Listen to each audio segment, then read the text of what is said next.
کاتا فستیڤاڵی ساڵانەی قوتابخانەکەمان ڕۆژێکی سوودمەند بێ بۆ گەشت قوتابیان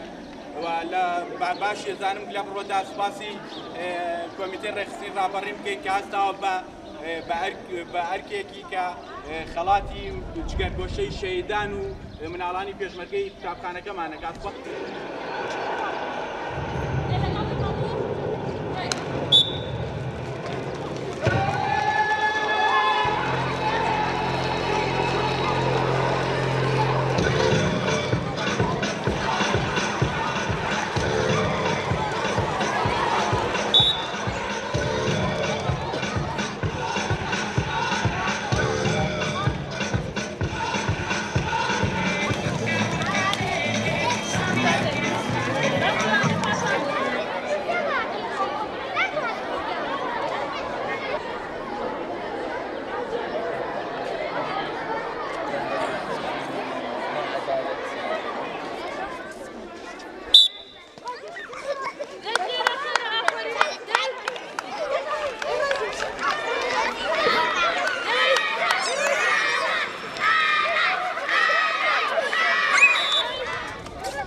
بەرواری حوتی پێنجی 2015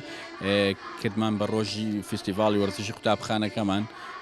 تێگرا قوتابیانی قوتابخانەکە کە 350 قوتابین بەشدارن لەم چالاکیەدا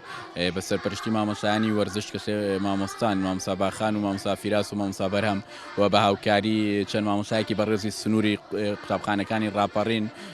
کاوانیش مامۆستا چنوور لە بەدرخان و مامۆستا